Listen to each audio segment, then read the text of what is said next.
तो मित्रों, रसायन के अध्ययन में हम लोग क्लास 10 साइंस यानी कक्षा 10 विज्ञान का चौथा चैप्टर कार्बन और उसके यौगिक के अंतर्गत आज की इस वीडियो में मित्रों हम लोग सीखेंगे संतृप्त हाइड्रोकार्बन सजातीय श्रेणी का आयुपीएसी नाम। इसके पूर्व वीडियो में मित्रों हमने आपको कार्बनिक यौगिक का नामकरण के बारे में बताया था, वहां पे आप जाके वीडियो देख सकते हैं। तो इसमें हमने दो बताया था, एक साधारण पद्धति के द्वारा कैसे नामकरण किया जाता है, आयुपीएसी पद्धति के द्वारा कैसे किया जाता है, राइट। तो इसके पूर्व वीडियो हमने ये दो बातें बताई थी मित्रों। अच्छा, ये देखिए आयुपीएसी पद्धति में नामकरण करते कैसे हैं। चलिए यहाँ पर देखिए आयुपीएसी पद्धति में, इस पद्धति में कार्बनिक यौगिकों का नामकरण उनके कुछ निर्धारित नियमों के आधार पर किए जाते हैं।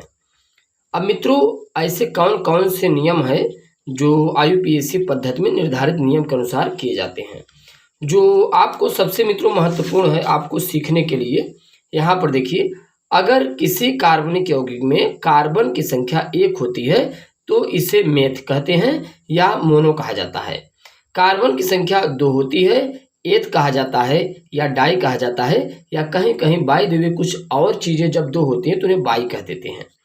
कार्बन की संख्या 3 होती है तो प्रोप या ट्राई, 4 होता है तो ब्यूट या टेट्रा, 5 होगा तो पेंट, 6 होगा तो हेक्स, 7 होगा हेप्ट, 8 होगा ऑक्ट, 9 होगा नोन, 10 होगा डेक। यहाँ पर देखिए हमने लिखकर इसके नेक्स्ट वीडियो में हमने आपको बताया था। ये देखिए, अगर मित्रों कार्बन की संख्या 5 है तो पेंट, कार्बन की संख्या यहाँ देखिए ये सी यानी कार्बन 6 यानी नंबर, कार्बन कितने 6 हेक्स, 7 है हेप्ट, 8 है ऑक्ट, 9 है नोन, 10 है डेक, राइट। तो मित्रों यदि आप हमारे चैनल पर नए हैं, चैनल सब्सक्राइब करके आप हमारे चैनल से जुड़ सकते हैं। और आज के वीडियो में हम लोग जानने वाले हैं सबसे महत्वपूर्ण संतृप्त हाइड्रोकार्बन सजातीय श्रेणी का आयुपीएसी नाम। ठीक, यहाँ पर देखिए कार्बनिक यौगिक में कार्बन कार्बन के साथ एकल सहसंयोजक बंध उपस्थित होता है, उसे संतृप्त हाइड्रोकार्बन सजातीय श्रेणी कहते हैं। इसका आयुपीएसी नाम एल्केन होता है, अनुलग्न एन होता है तथा सामान्य सूत्र CnH2n+2 होता है, राइट। अब मित्रों आपको ध्यान देने वाली बात क्या है, यहाँ पर देखिए हमने क्या बताया। अगर कार्बन कार्बन, भाई यहाँ कार्बन करके 2 है तो कार्बन कार्बन के साथ एकल सहसंयोजक यानी सिंगल बॉन्ड के द्वारा जुड़े होंगे तो सब एल्केन के यौगिक होंगे, और इसका आयुपीएसी नाम भी मित्रों एल्केन होता है। अनुलग्न आप एन जोड़ेंगे, सामान्य सूत्र जो है CnH2n+2। जितने भी मित्रों एल्केन श्रेणी के यौगिक होंगे ना सब इसी से प्राप्त होंगे। अगर यहाँ पर मित्रों हम आपको समझा सकें तो यहाँ पे आप समझने की कोशिश कीजिए। देखिए अणु सूत्र क्या है, CH4, एक कार्बन को मेथ कहते हैं, और अनुलग्न भाई एल्केन श्रेणी के सदस्य है, एक कार्बन है देखिए मेथ। अब एल्केन श्रेणी के सदस्य का यौगिक है तो अनुलग्न क्या लगाएंगे एन, एन मेथ धन एन क्या बन जाएगा मेथेन। यहाँ पर देखिए एन क्या है मित्रों संख्या, अगर हम एन का मान 1 रख दें तो सी और 2 1 का 2 धन 4 CH4 ये आएगा। अब चलिए यहाँ एन का मान 2 रखिए तो C2 यहाँ एन का मान भाई यहाँ पर 2 रखे हैं तो यहाँ पर भी 2 रखेंगे, 2 दूनी 4 2 6, तो C2 यहाँ पर देखिए C2 और 2 दूनी 4 2 6, C2 ये 6।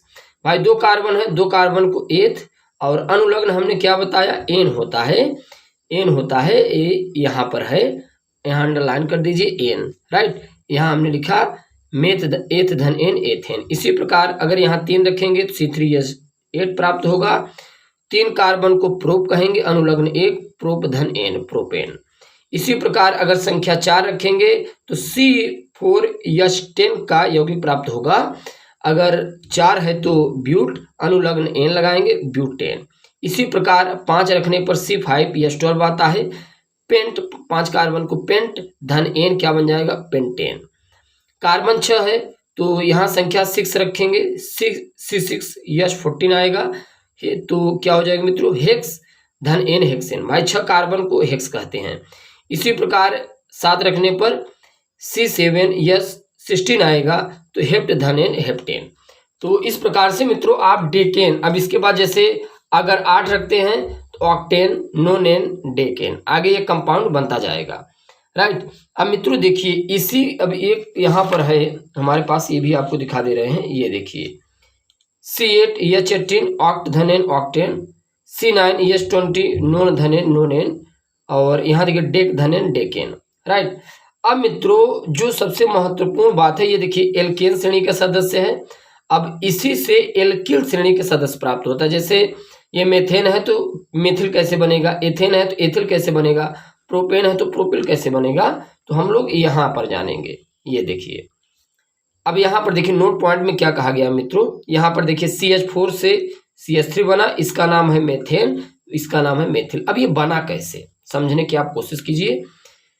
जब एल्केन यौगिक के सदस्य से एक हाइड्रोजन परमाणु बाहर निकाल दिया जाता है, तब एल्कीन श्रेणी के यौगिक प्राप्त होते हैं। हमने क्या कहा मित्रों, एल्केन यौगिक के सदस्य से, ये एल्केन यौगिक का सदस्य है CH4, सदस्य से एक हाइड्रोजन परमाणु बाहर निकाल दिया जाता है। भाई इससे अगर एक हाइड्रोजन परमाणु बाहर निकाल देंगे तो 4 है, कितना बचेगा, 3 बचेगा, तो ये देखिए CH3 हो गया, बाहर निकाल दिया, तब एल्किल श्रेणी के यौगिक प्राप्त होते हैं। तो ये मित्रों देखिए एल्किल, ये एल्किल श्रेणी के यौगिक है, और ये एल्केन के सामान्य सूत्र CnH2n+2 और एल्किल के CnH2n+1। राइट, जिसका सामान्य सूत्र CnH2n+1 अनुलग्न इल होता है तथा IUPAC नाम एल्किल होता है। राइट, अनुलग्न इल IUPAC नाम एल्किल। ये बताइए, ये देखिए इसमें से जब एक हाइड्रोजन परमाणु को हमने निकाल दिया तो CH3 बना, मेथ एक कार्बन को मेथ, अनुलग्न इल मेथ धन इल क्या बन जाएगा, पूरा मेथिल। इसी प्रकार एथेन है, एथेन से 2 कार्बन को एथ कहते हैं, अनुलग्न इल है तो एथ धन इल क्या बन जाएगा, एथिल। तो मित्रों इसी प्रकार propyl, butyl, pentyl, hexyl, heptyl, octyl, nonyl, decyl. Right, तो आप समझ पा रहे हैं मित्रों किस प्रकार से IUPAC नामकरण किया जाता है। बहुत सिंपल है मित्रों, कुछ है नहीं। हमने बताया आपको एल्केन श्रेणी का आप नामकरण कैसे करते हैं, एल्कीन से आप एल्किल श्रेणी का नामकरण कैसे करते हैं। इसके बाद मित्रों हम लोग नेक्स्ट वीडियो लेक्चर में मुलाकात करने की कोशिश करेंगे जो एल्केन के यौगिक होंगे, यानी ओलेफिन के यौगिक होंगे। अगर मित्रों चैनल पर नए हैं चैनल सब्सक्राइब कीजिएगा। Thanks for watching, thanks a lot, धन्यवाद।